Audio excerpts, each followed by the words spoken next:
Good morning and welcome to Peace Out, where we are all learning together to peace out. I didn't realize that light was on behind me. Oh well, you'll just have to see it today. I'm not going to get up and change it, and I'm not going to start over unless I have to, right? I hope you're having a good morning, and I hope you've learned in your opportunities to practice piecing out that He always meets you there, right? There's always going to be opportunities, but we're always going to have that chance to peace out in the middle of those opportunities, right? Matter of fact, this week's book of the week is Peace Out, which my little subtitle down here, probably need to make that a little bit bigger. It says, knowing God means constant peace, even in the presence of trouble. And that's what we're going to talk about today. You know, God's peace is just with us. This is a 31-day devotional that just looks at different peace out scriptures. The one I'm working on now, I'm getting closer and closer to being done with. Command Your Morning is looking at just scriptures about the morning, about His mercies are new every morning, commanding your day and making sure that you keep yourself close to Him, right, throughout the day, and let Him guide you throughout the day. I found an interesting scripture. It's in Psalms. I don't remember which one right this second. I just wrote it about it a couple of days ago, and it says it's 139, Psalm 139. It says He tells us where to rest along in our day. Isn't that interesting? He also tells us where to peace out. Everywhere, right? Everywhere is a place to peace out. Every time is a good time to peace out. So this morning, I read a bunch of different places this morning. I was up early. I guess I slept pretty good last night, but I found myself back in the story of Moses, and it was we were listening. I put a preacher on for Chris every morning. Usually it's Louis Giglio. I like Mark Batterson. I sneak him in there. He likes Stephen Futrich. He likes and Francis Chan. And Dwayne Sheriff. Those are kind of the 4 or 5 that we do. We find some of their newer stuff almost every morning. Because when I get him up, that's the first thing he listens to is we watch one of those on YouTube. Most of the time, those are just kind of our favorites. Every once in a while, we vary from that. And we were watching one of them yesterday, maybe Louis Giglio, and he mentioned this scripture, and I was like, does it say that? I'm gonna go look at it, and I did. And guess what? It did say it. So I spent this morning looking at mostly Exodus 3, I think it is. Let me get over here and look at it. Yes, it's in Exodus 3 where God comes to Moses and He says, go get my people out of Egypt.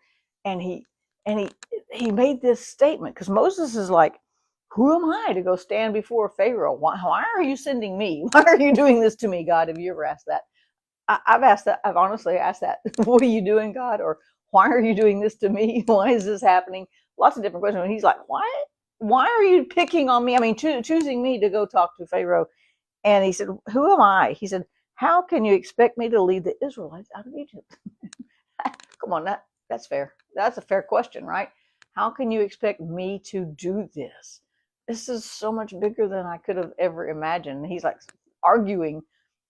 Realize this, he's arguing with a burning bush that's in the backside of the wilderness that's being burned, but it's not being consumed, right? And he's arguing with it.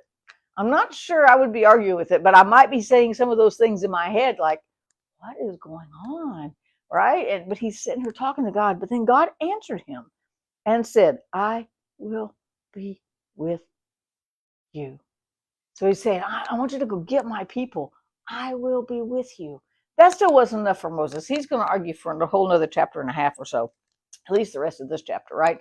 But I took that phrase out and I was like, you know what? The fact that God said, the truth that God is with us, doesn't mean we don't have problems. It doesn't mean I'm going to be with you and now there's nothing's ever going to go wrong. I mean, he's going to go back to Egypt and they're going to have the 10 plagues. They're going to have he's going to get them out, and then when he gets them out, what's the first thing that's going to happen? Excuse me real quick. This is live. The first thing that's going to happen when he gets him out is that he's going to, they're going to run into the Red Sea. Go right straight into the Red Sea. Not a sign that God wasn't with him. It didn't mean that God said, oh, this is more than I thought. I bit off a little more than I could chew, so it's okay. You just go ahead. No, God was just the presence of God doesn't negate the circumstances.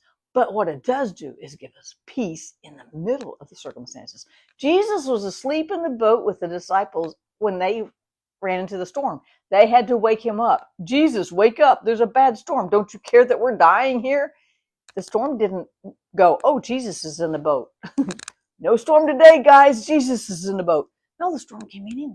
The storm came anyway, but Jesus gave them peace in the middle of the storm. So the truth that God is with us doesn't mean that bad things won't happen.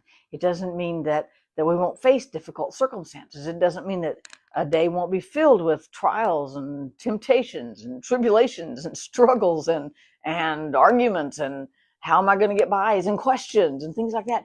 But it does mean that in the middle of those, we can still experience God's presence, his peace, his provision. I'm trying to think of another P word. That was kind of cool, right?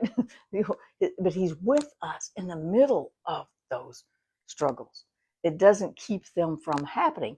As a matter of fact, when I was thinking about this and meditating on it and studying, reading it over 2 or 3 times and thinking about how this is going to unfold, all the things that happened to Moses from the point after God said, I will be with you, we got a whole book of stuff. Plus, he had to put up with those whiny, gripey children of Israel all the way across the wilderness, right? That was trial enough, as if he needed anything else, right? But I was thinking about all the things he was going to go through, but God didn't ever say, that's it, I'm out. You're on your own. I don't know what you're going to do. I don't know. Nope, that's it. That was my limit. Nope, that's it. No, God stayed with him and all those cranky people, right? God still accompanied him. God still gave him peace. God still provided manna from heaven and quail from heaven. And he still provided water when it was bitter. They couldn't drink it. He gave them fresh water. God continued to provide. He was with them, but it didn't mean they didn't face struggles. And so that made me think of Judges 6, where we've got Gideon, one of my favorites. You know, he's even in my leadership book, right? I like Gideon because Gideon is hiding from the Midianites, and he's saying, you ain't getting my wheat today. The angel of the Lord appears and says, you're a mighty man of valor. But Gideon asked a valid question. It was fair. It's fair, right? He said, mighty man of valor, mighty hero, the Lord is with you. That's what the angel said when he appeared to Gideon. Gideon's hiding out, threshing the wheat in the wine press because he was doing something. The wine press wasn't the place where you did wheat. Wine press is where you made wine. You trampled on grapes. The threshing floor is where you're supposed to thresh the wheat, right? So he's even out of place, so to speak. But he was doing that, determined not to let the Midianites have his wheat that day, right? So the angel of the Lord appears to him, and he's like, mighty hero, the Lord is with you. Now, he didn't look much like a hero. And you know what Gideon replied? He didn't go, oh, wow, an angel, a messenger of God. Oh, thank God that he is with us. No, Gideon replied, he said, sir, so he showed respect, right? If the Lord is with us, why has all this happened to us? Have you ever asked that? Can I just say I have? You know, even when I can remember sitting in the SICU waiting room thinking, why is this happening? Did I do something wrong? Did Chris do something wrong? Is Chris being punished? Am I being punished? Why am I being punished if Chris did something wrong? I had all those thoughts. I'm not saying they're godly. I'm not saying they're right. I'm just saying those thoughts come because we're humans and we're invested in life, right?